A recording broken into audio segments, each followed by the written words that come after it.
have information that people want and need, you have a business. So everyone, watching this podcast right now, they've got to look at what do they have, what information do they have that someone wants and needs, and how can they position themselves as the go-to authority to say, I'm the person.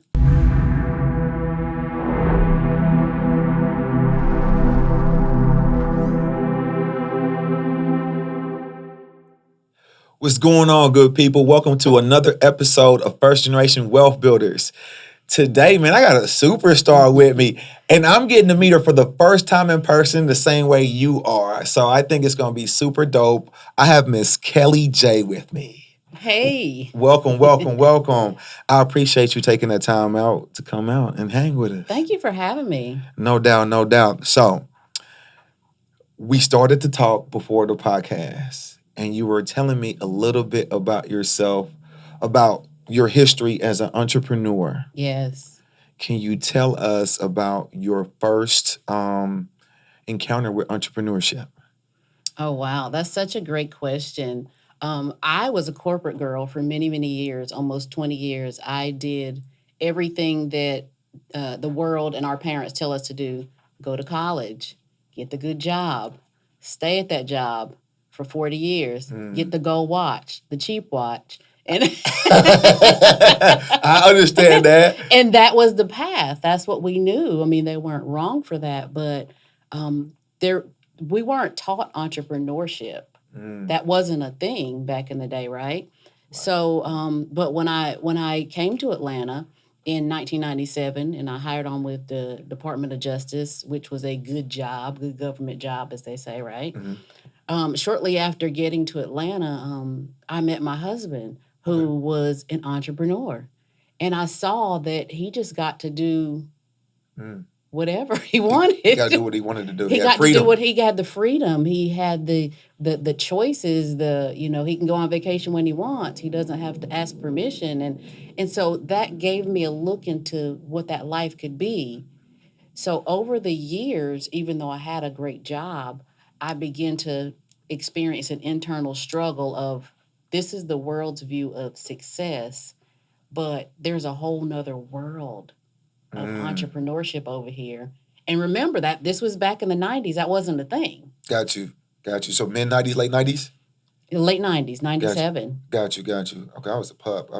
I was like freshman in high school. Oh. It's all good. Right. All right. So what was your first endeavor? My first endeavor with entrepreneurship was when I started a kind of a hobby. Okay. I've always been like a trendy kind of person. So I started a hobby where I would sell jewelry and T-shirts. And it was when I decided to go natural with my hair. Okay. And again, at that time, it wasn't a thing. So I started doing YouTube videos about how to take care of natural hair. Got you. And so I got following from that, and I said, "This is a crazy story that I don't know if I plan to tell it or not." It's all good. we here. Give us the tea. I did a YouTube video of cutting all my hair off to about this long, and my husband is the one that cut it. And I put that video on YouTube, and I talked about having the courage to go out in the world like that. And the next day, I had literally thousands of people, women, that said they wish they had the courage to do that too. Can you tell me about the emotion that brought? Oh, I was overwhelmed. In a good way? In a good way. Okay. In a good way. I was like, oh my gosh, I have to help these women. I have to step into that place. Because my first degree is in psychology, my second degree is in criminal justice, but I was working in the criminal justice field. And so when I saw that there was women that wanted to have the courage to wear their hair in its natural state and not straight European, you know what I'm saying, and there wasn't products back then. This was around 2000, maybe 13 at this point. Gotcha. And so I began to spend my days and my nights and my little breaks at work answering all these emails, encouraging the women. Oh, wow. So one day, and then this is where it went into entrepreneurship. One day, I did some research and I created a hair product. What kind of hair product? It was a conditioner to make your hair softer. And so I was giving out the recipe and I told my husband, hey, I'm giving these ladies this recipe that I came up with. And he says, you're giving it to them? And I said, yeah, what else would I do? He's like, you sell it to them. So real quick though. And that's what I did. You mixing chemicals. Did you have a chemical? Did you know science too? Who said I was mixing chemicals? You said that. I mean, you said you can put out a product for the hair, so I'm just thinking like, wait a minute, like. No, I researched natural things like lemongrass, like sage, like whole foods, stuff that you can get at Whole Foods. And back then, that was like new. That was new. It didn't exist. There was nothing for our hair. So fast forward, I created that hair product, pulled the recipe from YouTube, began to sell it, and it started selling like wildfire. And my husband's like, well, what else? Real quick, how'd you market it? Just the YouTube videos, it was just going viral? YouTube and Facebook. Got you. So I got one for you, right? So we get to know each other on camera, like literally, right? Right. So I started a hair company in 2012 called Her Hair Company. Oh, really? So I sell hair extensions to this day. Oh, my goodness. Yeah. So I was introduced to hair extensions in 2011. I researched it, and I watched the movie Good Hair by Chris Rock. Yes. I watched it like 10 times. I had a fiance at the time, and I basically grabbed everybody's information on there and researched them. I got a driver and a translator, went to India, found everybody in the movie. Oh, my gosh. Now, forward to 2012, May 26, 9/15, we launched our first YouTube video where I used a model called Tierra Monet. Okay. And she did a Kim Kardashian lookalike, and it went viral, 1 million views. And from then on, that's how I started and built on my company through YouTube as well. So we're pretty much experiencing. We didn't even know. Yeah, we're pretty much experiencing the same thing, different rims. You're natural. Yes. I'm obviously giving a weave, but right. Hey, the YouTube piece, I leveraged it as well too to build my company in the past. Yes. So that's why I interjected there, just kind of like, hey, we sharing something common. Yes. The thing is, when you have information that people want and need, you have a business. So everyone, watching this podcast right now, they've got to look at what do they have, what information do they have that someone wants and needs, and how can they position themselves as the go-to authority to say, I'm the person. Got you. So back to the story. How did it progress? It progressed because my husband says, being the entrepreneur that he is, he's like, well, what else can you sell them? So I started selling them bracelets. I started selling them earrings. I started selling them confidence. And what I know to be true is that when a woman becomes confident in herself, she can conquer the world. That's facts. I agree with that. She becomes a better mate. She becomes a better mom. She becomes a better friend, daughter. She's just the light in the room. And once I figured out that if I can transfer confidence to women, I could own my own future. That's dope. I love it. Ooh, I love it. All right. So we started this conversation by saying that you really built a huge social following. Yes. What were those numbers like? On Facebook, we've grown to nearly 700,000 women. The brand is called Sisterhood Conversations. At the time, the brand was called Natural Girls Rock. I recently made a switch because natural is a thing now.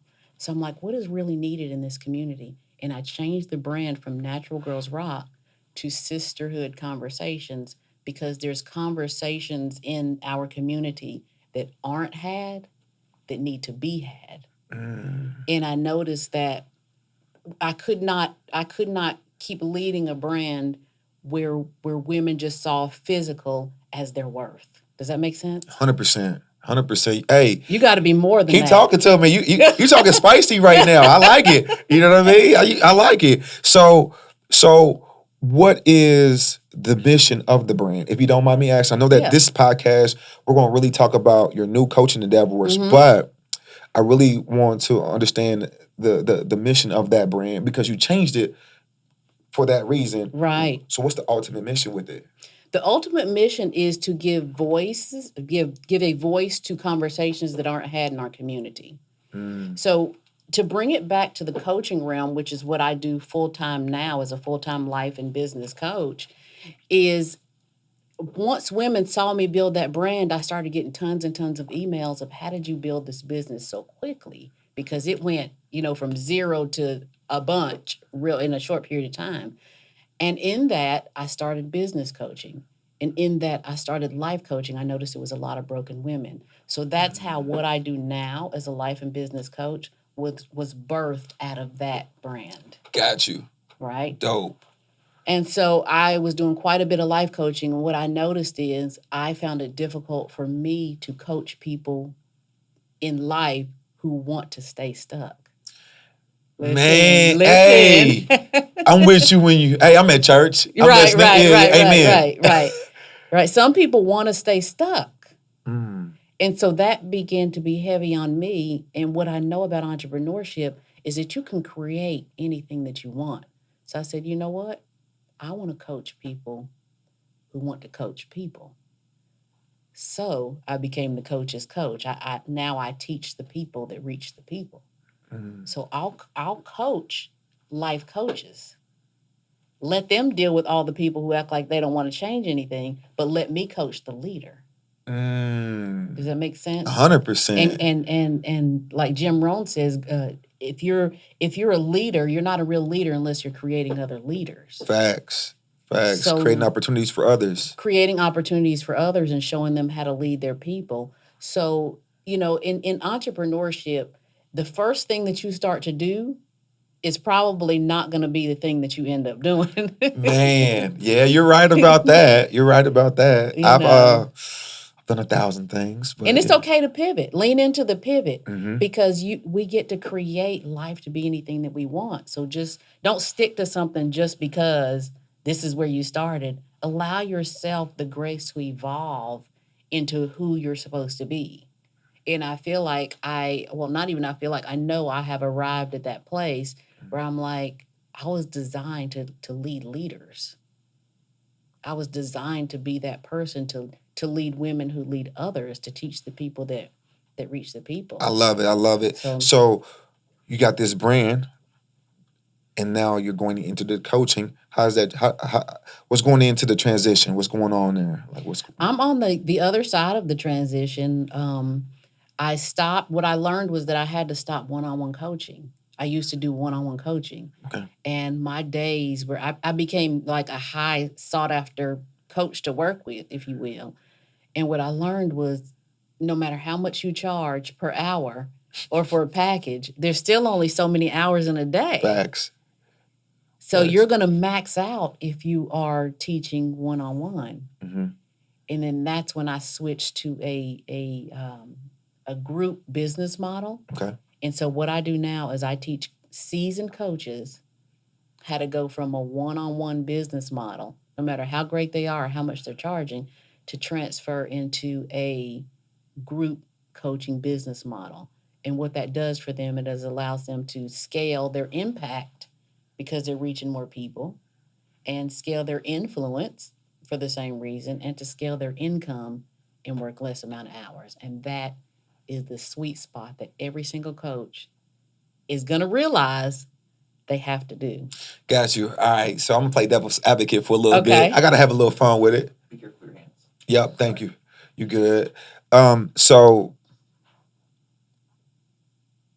if I'm a mentee and or getting counseled in some type of way, I sometimes have issues and or things that I'm not as vulnerable with because they're personal, maybe, or I have some shame because I failed. So I prefer the one-on-one. All right. How do you help your coaches and your leaders convince the person like myself that doesn't want to be vulnerable in front of a group and or I want one-on-one and I'm stubborn about it. How do you help us market that to that person and sell them on that? Some people are like that, and that's why I have two options in my realm. I have a one-on-one 8-week growth accelerator It's for people just like that, Mm-hmm. that they're like, I don't want to do all that group. I don't want to have my business in the street. Mm. You know, I go through an 8-week process with them. It is high ticket, but they get exactly what they need. Understood. They can call me anytime during that 8 weeks and we make it happen. Gotcha. But the majority, and I only take so many of those at one time. Understood. Right? Understood. But then they want to renew too. And then they pay. And then they pay because you that good. Because you right, that good. And then they pay again, right? And there it is. But the majority of the people come into a group coaching program I call the Bootcamp Boss Academy, where I teach them how to bring people into a group and nurture their audience and charge for that. Understood. What's the ultimate goal with the leaders that you have by the end of the boot camp? Where do they need to be at? Where would you like to see them at? By the end of the boot camp, or really within a couple of weeks of joining the boot camp, my goal for them is to teach them how to create 5-figure launches on demand. That's what I teach inside that program. So 5-figure launches, am I saying this correctly? Basically, when I launch my program, during that launch period, let's say it's a week, we launching this week. Yes. You're talking about me making 10,000 plus? 10,000 plus, yes. Got you. All right. I teach them the framework to be able to do that. Framework. Can you give me 1 or 2 nuggets in that framework that somebody listening could use for their launch next week? Yes, absolutely. What you do, I'm just going to give you the whole thing. There it is. Let's see. I'm just going to give you the whole thing. She's spicy with it. I like this. Yeah, there it is. Let's do it. Let's do it. I like it. So here's the thing. What you want to do as a seasoned coach is you want to have a free workshop. But don't just announce a free workshop and say you're having a free workshop. You want to create a wait list first. And you don't need to publish the date of that workshop until you have at least 25, 50 people on there, because everybody's not going to show up, right? Mm-hmm. So this is how you have a workshop and not have empty seats. Right. A lot of coaches that come to me, they're like, I had a workshop or I had a webinar and nobody showed up. Well, because you didn't brand it right. You didn't wait. So you build that wait list first is the key. That's the cheat code. Understood. All right. In your stories and on your Instagram, you're building hype about this workshop. You're showing you get together the slide deck. You're talking about the transformation, right? Understood. So you're building hype. When you get 25, 50 people on, depending on how many people you want to bring in, it's all a numbers game. When you get that many people on that wait list, then you publish the date. So then you say, hey, my date is 2 weeks from now. So now you already have people on the wait list. You with me? Yeah. Now your date is 2 weeks from now. Now you're pubbing it with a date. So then you're getting, by that time, you might get 200, 300, 400, 500 people because you have a date now. You can run ads. You can do whatever you want to do. Got you. Now, what's very important is the slide deck for your free presentation, your free workshop. It's got to be done in a high converting way. That's what they get from me. So before we go too far, the slide deck, that's like a PowerPoint? Yes. Understood. Okay. I just want to make sure that we're tracking for somebody who didn't know that. Yes. All right, now continue. I'm so sorry. Yes. Oh, no, you're good. You're good. I should have said slide. Your presentation. Okay, yeah. Your presentation unfolds your story, and the overarching thing is that it shows this is where you were, this is the epiphany that you had, this is what you figured out in that epiphany. Now, do you want me to help you because you're in that same situation? Come into my program. And so the slide deck, the presentation is so high converting that at the end of that, you sell them into your 30-day experience, your 30-day boot camp. Okay. Which is why I call it the Bootcamp Boss Academy, right? Understood. Here's the thing. You run that boot camp, you build amazing community. You gotta build community. Every coach, you gotta build community, right? Because at the end of that 30 days, you're taking those that are ready up into a high ticket experience. Those that aren't quite ready, you're taking them into a low end membership. All right, real quick. High ticket. What's the price point that we would consider high ticket? At that point, I'd say $2,000 or $3,000 that you could take them up into. That's a high ticket. Okay, yes. Got I mean, you. I call that low ticket, high ticket. Got you. All right. But after 30 days, they're primed to spend that money because they don't want it to end. Right? So it's kind of like a soap opera that it's like so good. And you don't want it to end. And then when it ends, it's like, I need some more. I need to watch. I can't wait for the next episode. Yes. That and the fact that they come for the content, but they stay for the community. So they've been in this experience for 30 days with like minded women, and they become really close in that community, and they don't want it to end. And so they join one of those two programs. Okay. What's the low ticket price The on low average? ticket is $47 a month, $27, $37, $40, Okay. $47 a month. Here's the thing. Coaches that come to me that want to enter that program, they're learning to build an ecosystem in their business, because all they have to do when they want to have another influx of cash is what? Have a free workshop. Mm, And every time they have a free workshop, they're feeding the rest of their business. Does got that you. make sense? No, 120%. I'm tracking. So in that framework, typically, for somebody listening, what does somebody offer on their high ticket that's different than their 30-day boot camp? Right. On the high ticket, typically it's you've learned this skill set in the 30 days. The high ticket is now you're operating in that skill set, but you're going to hit some roadblocks. Mm, okay. You're going to hit some roadblocks. And that's where you're there for support. Yes, it's Understood. support. It's no longer really teaching in that high ticket. It's you have all the ingredients to bake this cake, but now you're about to put the ingredients together and put it in the oven. Do you want me to be here to let you know what to do if it drops? Nah, I like it. I like it. And I position that if you're not going on to this next level, then you wasted your time at this level.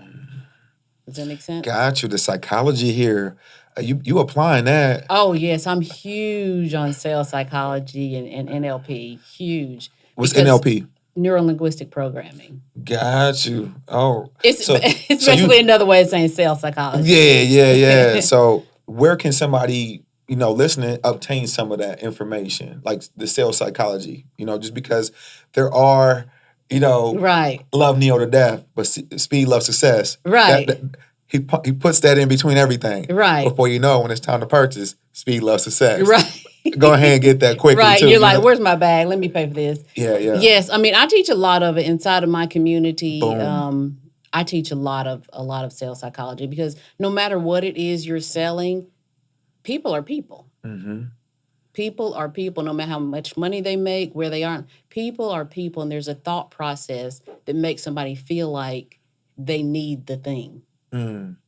So as a real estate investor and doing the things I do, like when I'm talking to a motivated seller, I try not to go in there, and I call it, when people go in to buy homes directly from people, they typically go in there with like commission breath. You can just tell like they're just so anxious to get the house. I go in there more so like, hey, I understand what you're going through. Yes. And if you need some help, I'm definitely a resource for you.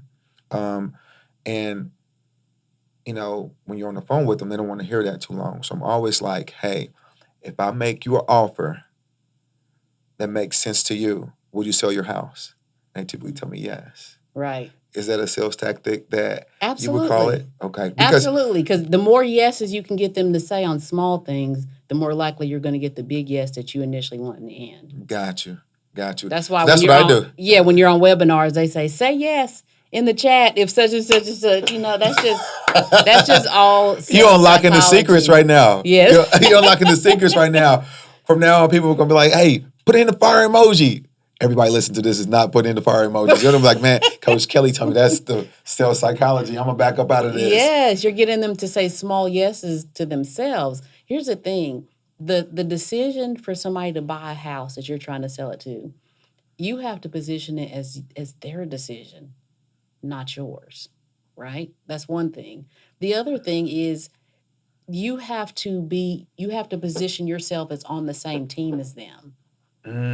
Like I'm trying to buy your house, but we're trying to get your house sold. Like you and the buyer are on the same team. I love it. Does that make sense? 120%. Yeah, I love the frame. And people need to hear that, because we go in with so much that Yes. we don't make it a win-win situation for both Yes. people in the situation. Exactly. Yeah, no, I love Exactly. it. So let's talk more about your program, right? So you transitioned from the business. Now you're coaching. Hmm. How many students do you currently take on your one-on-one offer? Like the ones that refuse to do the group coaching. I take 4 or 5 at a time. Okay, got you.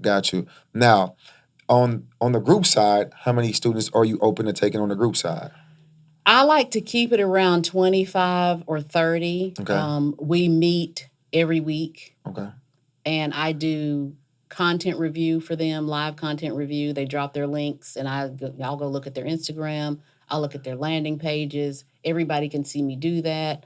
I like, even though it's group, I like them to feel like they have one-on-one conversation with me because they do. And with their if there was hundreds of people in there, I wouldn't be able to do that. got you. So you make it manageable to where you're still giving them the attention that they need to basically, you hold everybody's hand. You can hold 25 Yes. hands. Yeah, I can hold 25 hands. Got you. Now, the one thing that I've experienced in groups of that size, because I'm in some others Mhm. mentorships, what happens is I learn from others' mistakes. Yes. So you talked about looking at somebody's website or Instagram or funnel when they're giving them pointers about maybe their color scheme and or font size and or position of a Right. video or a picture. Those things, although it didn't hit me directly, I'm able to apply it to mine. Exactly. So I think that some people get discouraged when it's a group, but I think that there's the power in it is that somebody's gonna ask a question that you didn't know you had. Right. Right. That's the beauty. Yeah, and so That's the real beauty of community. It as a coach, even as a real estate coach, if you can build community around your subject matter, people will come. People want connection. People want community. So if they can learn and in a community at the same time, it's priceless. got you. So let's talk about the low ticket, the $47 offer, right? So what how's that managed? What happens there? The $47 offer, they've been through the 30 days of the boot camp. They have all of the content, but now we meet together once a month and I teach them something once a month. So I have all these people from every time I have a free workshop, they go into the 30-day boot camp and then they don't want to, go high ticket or they're not able to go high ticket. They do that $47 a month. They have a Facebook group where they really manage and talk to themselves. They get on each other's podcast and do all the things, right? Got you, And I just have to show it once a month. got you. So it's very Maintenance. low maintenance. Okay. Now I'm doing one. It's called the mentorship calls. It's Okay. $47. It's a little Okay. bit more intense though, right? So I actually got this from David, and Okay. so he has a different morning call. So I was doing it for lunch, but I realized a lot of people are working that desire to do make the transition to entrepreneurship. Mm-hmm. So I went from the lunch break to now the mentorship calls. I do it from 8 to 9 a.m. And basically on Mondays we talk about flips and wholesales. Mm-hmm. Then on Tuesdays we talk about financing their first deal. Wednesdays we may have Q&A. So if you have a deal that you need analyzed, we Mm-hmm. can analyze the deal in front of others as well. Oh, that's good. On Thursdays, special guests, and on Friday we have a book club. So the book club is ran by somebody else. On the finance days, I have my finance guy, and he financed people's first deals. Oh, that's so good. Yeah. So I'm doing that. It's a little bit more work than a Yeah. once a month, but that's something for me to build community and trust within everybody that's coming into my ecosystem that's new to Right. me, that's cold, and I'm trying to warm them Right. up. You warm them up Yeah, and leave them there, and then at some point they'll want to go to the yeah, hot ticket. definitely. Because Yeah. you'll get gems and tips and pieces, but when it gets crowded, people are going to want that more Right. intimate group, and and then that's where I have my high ticket offer right there. Yes. Yeah. Now, That's question awesome. to you: what type of results have you been getting from people who take your program? Oh, they get to have their 5-figure launches, and they get to. I think the biggest result is they get to back up and work less, and this is Mm, why. The first time they run their boot camp, because I'm teaching them how to run their own boot camp, they have to produce that 30 days of content. So it's it's work heavy the first time, but they get that time freedom every time after that because then all the people are going into a recorded program. And so they're only working 4 times a month, but they're able to create that income every time. Got you. Now, recorded program. Do you get less conversions when you convert live? I mean, with a VSL versus live? Yes, but let me put that question on the back burner just for a minute. When I Okay. say recorded program, I mean their 30 days worth of content, not the thing that gets them in it. Understood. I apologize. Yes. Got you. Yes. But Got you. as far as the thing that gets them to enroll, it does convert better if you do it live. Got you. And I've tried it both ways. So to break that down is she's Miss Kelly J is saying that she is going to a webinar where she's actually hosting the webinar live. She converts higher, as in contrast to where she has a video sales letter to where it's a pre-recorded one. You Right. convert better when you do it live. But what you're contrasting is saying, no, once you do the work, we record it and the work is done one time. It's, and then it's done. you just Yes. reuse it. Yes. So Got I've you. been running the 30 days of content. I've been running it since the pandemic. And I just keep putting people in there, And the only thing I have to do is that live workshop and then show up 4 times that month.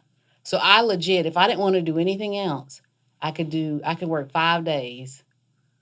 I could do the workshop for an hour. I could show up on Sunday night for an hour, the next Sunday night for an hour, the next Sunday night, and that's it. Bro, what we're doing is not working. We work too hard. Like, you hear what I'm saying, man? Like, we work too hard. Got you. All right. So I'm saying 5 days, but it's really 5 hours because the content that I made on the front end of those 30 days, all that is still relevant. Got you. And regardless of the business, anybody could utilize the same steps. Anybody could utilize those same steps. Got you. What type of entrepreneurs or leaders do you have in your camp? Therefore, somebody listening, like, man, they're probably wondering if this is for me. What kind of people you got in there? I work with a lot of real estate coaches because my husband is a real estate investor. So I travel with him when he travels, and I'm always rubbing elbows with those types of people. So I work with quite a few of those. I work with a lot of life coaches. I work with a lot of motivational coaches who have been speaking from stages, but they haven't been selling anything. And it's like, you can motivate people, but don't you want to make some money too? Want to be an inspirational coach, but you need something to sell when you come off that stage.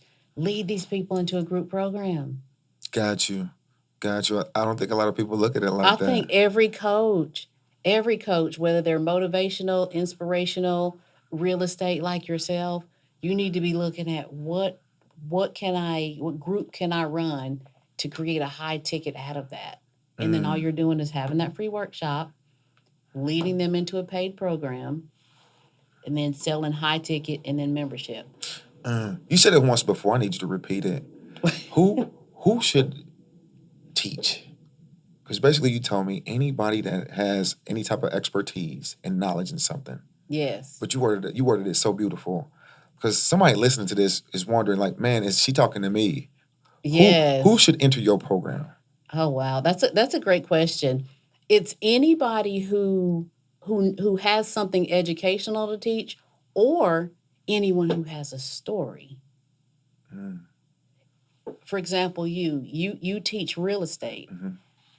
You're teaching, look at it like you bake a cake, right?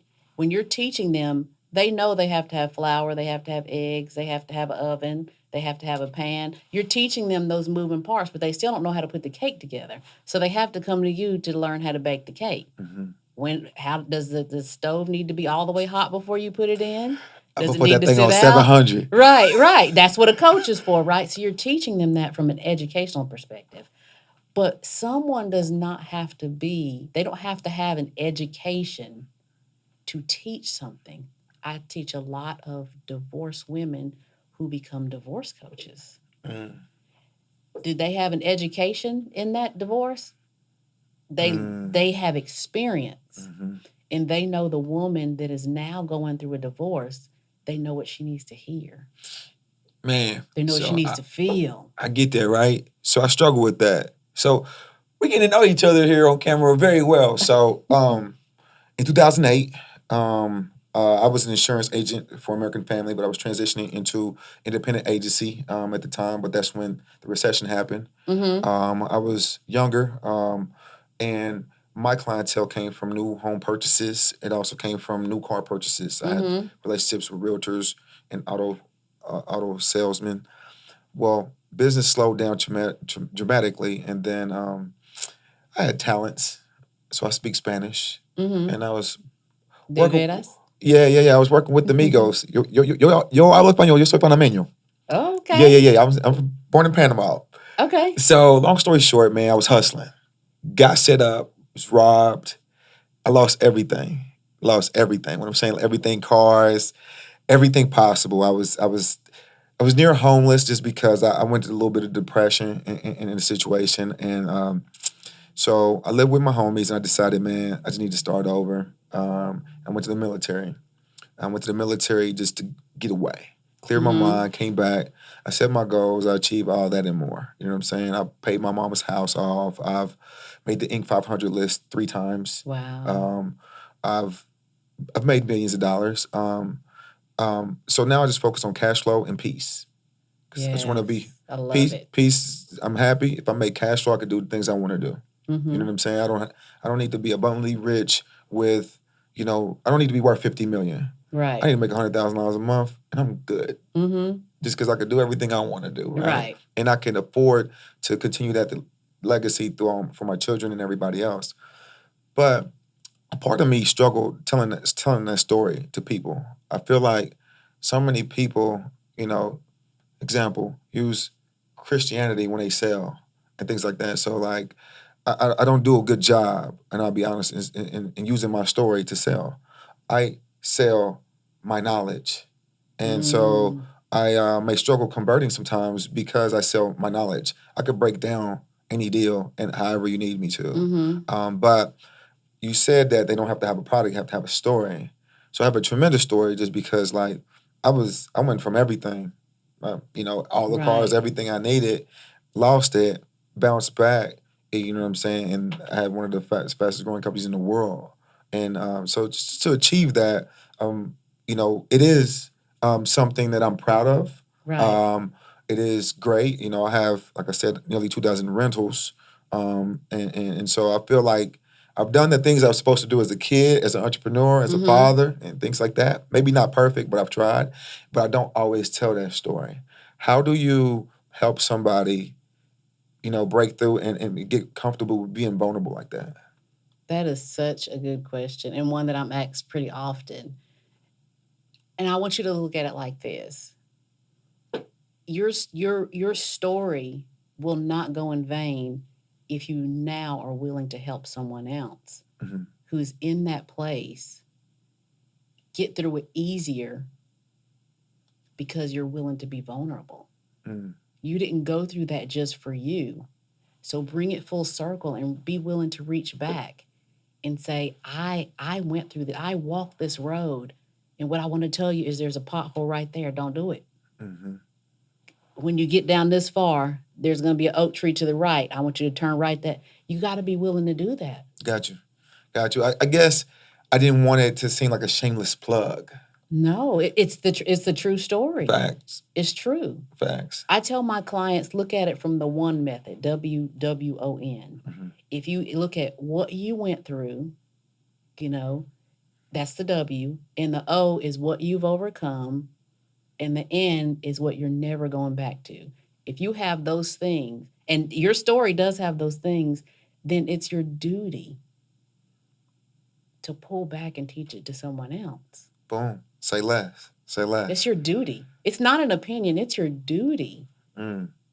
Never looked at it like that. You know what I'm saying? And that just comes from the trauma, in the sense of Yes. just we talked about it out there. I'm kind of like Yes. it's more Yes. reserved. You know what I'm saying to myself, Yes. just because the trauma. But just something that I know that in order to be able to, I could deliver. It's not a problem. Jackson seen me teach. Like I could Right. deliver. I'm myself.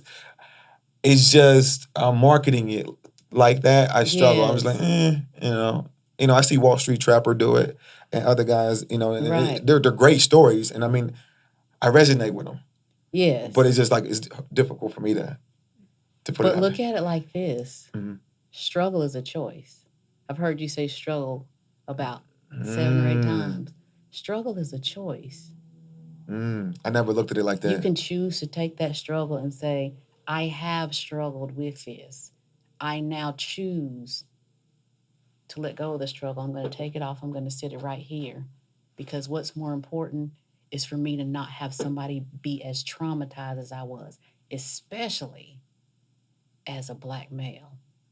We Black women, it's become a thing to be cool to, oh yeah, I'm going to see my therapist. For a long time, it was taboo, right? Now it's like, it's okay for a Black woman to say she's going to her therapist. But as a Black man, how many people need you?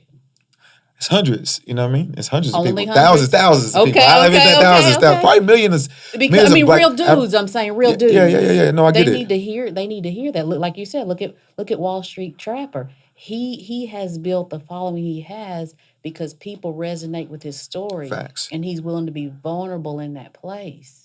Agreed. You're not using it. It's you know, real. I think I just never looked at it as a duty, and I think that that's a great perspective to leave with for me today, and anybody listening to this today. To add, you know, when you said struggle is a choice. Ooh, you put me in my place. You say, hey, get out that corner. It's cool though. Struggle is a choice. Don't use it as a crutch. You know what? We on camera, so y'all gonna have to hold me accountable as we move forward. But no, got you. And I mean, I'm glad I shared that with you because there's somebody on the other side of the camera probably like, I don't know how to even go about it. Right. You know what I mean? And so like the way you broke it down with the one, like, I like that. So now let's talk about other endeavors that you may have. What else you got going on? What else do I have going on? I've really tried to streamline and do less. Okay. 5 hours is, man, does it get better than that? I'm just saying. Like, I read is it the 4-hour work week? Right. Like, I mean, you're on that. No, I work more than that. I'm just saying I'm for teasing. somebody who wants to just relax and chill, they could. But I'm always trying to do more. I'm always trying to, do better. I'm on social media every day. I document basically everything I do. Awesome. I travel a lot. I do a lot with my kids. I love that I'm able to. I love that I'm able to do a lot with my kids. I love that I don't have to ask, can I go on vacation? I don't have to get permission. So you don't miss that 9 to 5? No. Got you. I don't miss the 9 to 5. What empowered you to just let go? Because the more money you make, the harder it is to quit your 9 to 5. Yes. You mean the more money you make at the 9 to 5? Exactly. Well, I call it golden handcuffs. They keep paying you more and they have golden handcuffs on you to not leave. But how much does it cost for them to buy your dreams, to make you forget your dreams, is what it boils down to. They're paying you they're paying you $200,000 a year. Is that how much forgetting your dreams cost? That's what you gotta look at. I mean, I had a 6-figure salary when I left. But the epiphany for me was I had done everything I wanted to do there. I traveled, I worked some great cases. I was in federal drug crimes, DEA. Got you. Right. Wait a minute, we learning some new stuff. Okay. So I had worked. You ain't got your pistol on you right now? No. I had worked. Mexican drug cartels was my specialty. It was my vice. Wiretaps. I worked abroad. Got you. So you would have actually done well in the episode where we did The Boys in the Hood. When we was in the hood, you would have been comfortable. Yes. Trabajaba en la Embajada Americana. Oh, wow. Con los vatos. En el Perú. So, yes. Oh, wow. Yes, in el Perú. So I worked at the American Embassy in Lima, Peru for 3 years. So I say that to say I'd done all the things that I wanted to do. And so one day I was sitting at my desk and I'm like, I am 39 years old. Is this it? Is this, and then every year you get to meet with the advisors of when you're able to retire. and how much money you're going to get. And I'm looking at my thing and I'm like, I'm 39. They say I got to be here till I'm like 67 to get my full pension. This is the world's success because I made it, but it's not my view of success if I still have to ask, can I take my kids to the doctor? And you want to note if it's been over 3 days. So it began to feel not authentic and genuine to me. So there's that struggle. So for anyone who's watching this podcast right now, that you have that corporate job, you did everything that they said for you to do, but you feel in your heart, you know that you are meant for more. Entrepreneurship, dip your toe in it, see what it's about. At least give yourself permission to check it out and create your own reality. I love it. I love it. And create your own reality is what it is. Peace. Cash flow for me. Yes, peace. Time. I want to be able to go where I want, stay as long as I want, spend the money I want while I'm there. I love it. Bring the people I want along with me. That's goals to me. That's where you want to be. Got you. So I appreciate our heart to heart, but you was moving too fast. You really got to talk Spanish to me. Like I need to dive. I need to understand. Like, where'd you acquire the Spanish speaking skill? And you you enunciate well. Thank you. Yeah. Where'd you learn? Well, when I got assigned to go to Lima, Peru with the government, the State Department sends you to language school. Wow. And it's because when you're over there, you're dealing with only Spanish-speaking people. Right. And that could be a life or death situation. So you want to really learn the language. Wow. Right? And so when I knew I was going to Peru, I called up to the State Department Language School and I said, give me a Peruvian instructor. I don't want just an instructor from anywhere. Mm-hmm. I always got to be proactive. Give me a Peruvian instructor. I want to know the lingo. I want to know the pronunciation in that part of the world. And when they send you to language school for 6 months, it's not in the classroom. It's one-on-one like this. It's one student, one instructor. And the first day I got there, I got the Peruvian instructor, and I told my instructor, I was like, I need to know this. We're not sitting here in this classroom. So we would spend half of the day in the classroom, and then we would spend half of the day, this was in D.C., we'd spend the other half of the day out. And we only talk Spanish. So I got to know not just a working knowledge of Spanish. But the street lingo. I learned the street lingo. I can speak it, I can write it, and I can read it. Wow, that's impressive. I was like, listen, y'all aren't going to kill me over here and tell my family we don't know what happened. Gotcha. But I was like, hold on. You was just talking out. You was getting your point out. But I was like, wait a minute. This lady's multifaceted. Now, what's your relationship with real estate? Well, like I said, my husband is a real estate investor. That's always been a running thing. Okay. And I always got to see he just gets to do stuff. Mm-hmm. So now we have our most recent thing is he bought a multifamily unit, 28 units, 7 buildings here in Georgia, and just working through that next level of that.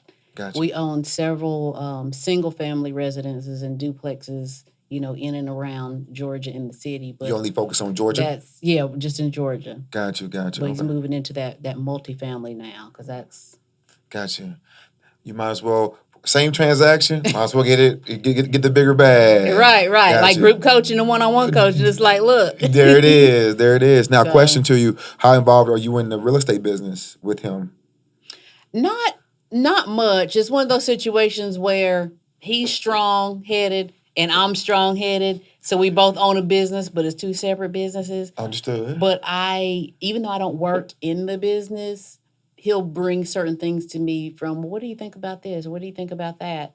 And I'll kind of coach him from that perspective, and he does the same thing with me. Got you. Basically leverage each other as far as ideas and perspectives. Yes. That's beautiful. That sounds like a great teammate right there. Yep.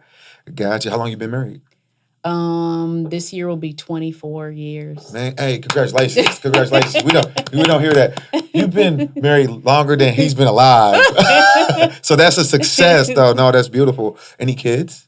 Yes, we have 3 kids. Got you, boy, girls. We have a girl, she's 29. Okay. We have 2 boys, they're 12 and 14. Got you. She started over. Yes. I got you. And we got a free babysitter too with her.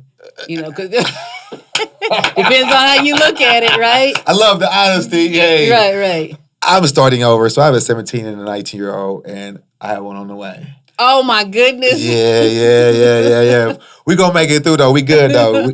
We're good, you know what I'm saying? Mm-hmm. And so it'll be an adjustment because right. I've been, when your kids get a certain age, they don't need you anymore. They got their own cars and everything. So yes. so getting used to it. So I got to adapt back to that a little bit, you know what I yes. mean? But, we're good and we're going to make it through. But, you know what I mean? But the good thing is now they have all kinds of different gadgets for kids. And it's changed. Who you telling? It's changed. Our 29-year-old just had a baby, so we have a grandbaby. Okay. And so all these things, when we babysit, and she brings these things over, we're like, what is this?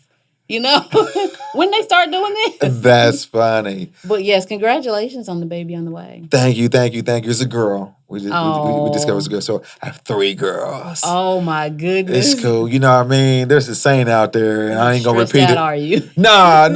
It is what it is.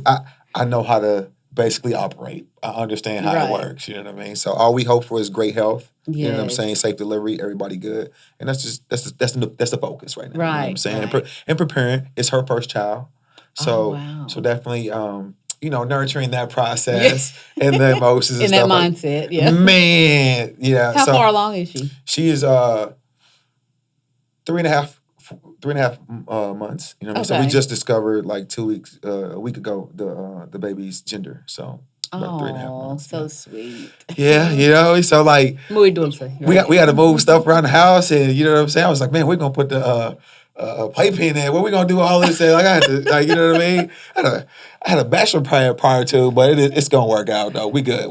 I want to talk to you a little bit about, though, and bring back, because we talked about everything that you do, but where can people get a hold of you at? And, you know what I'm saying, whether it's the courses or anything, your IG, just how can people reach you?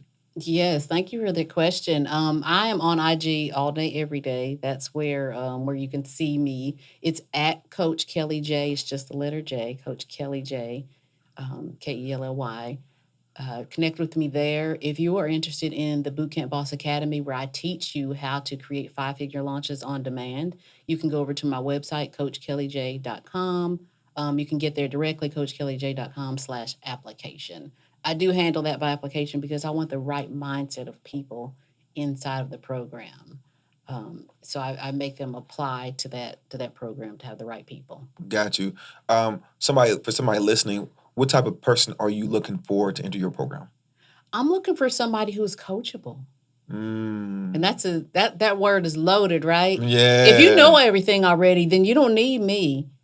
You always got to have a coachable spirit. I keep 3 coaches in my corner at any given time. That coach me, because no matter how good you are, you're still inside of a bottle and somebody's got to read the label of it for you. Got you. So I want somebody coachable. I want somebody that's not scared of technology. I want somebody that's not scared to show up on camera. Everybody starts at their first video. You have to be willing to show up. You have to be willing to let people see your personality and who you are, because that is what they connect to. So as long as you're coming with an open spirit and you're coachable, I can teach you how to create 5-figure launches on demand in your business, make more money, and work less. Man, I know y'all better tap in with this Coach Kelly J. So give me one business tip before we get out of here that you would give to any new entrepreneur with a program that they coach one-on-one. Give me one business tip that we didn't cover that we can go over. Oh my goodness. One business tip of somebody who works one-on-one right now. One business tip is book a call with me so I can tell you. I love it. Go to coachkellyj.com. There's going to be a button that says book a call. And to real talk, I'll be able to walk you through what that looks like to transition, whether I work with you one-on-one because you don't want to do the group thing, or we say that group is a better fit for you. But real talk here, the business tip is this. You might think that your clients get a better they learn better working one-on-one with you, but don't keep them from that group experience where they learn from people who are also in the same boat as them. Allow them to expand, and it has you work less, because if they can learn from other people alongside them and rub elbows with those people, it really begins to create a win-win. So be open to the fact that one-on-one is not the only way to get clients results. Boom, there it is. Thank you. So check this out. For those watching, man, thank you for checking out another episode of First Generation Wealth Builders. Now, don't forget, tell a friend to tell a friend. This is where we have dope individuals doing dope things and connecting their relationships to real estate. So again, follow, subscribe, tell a friend to tell a friend, and I'll see you on the other side.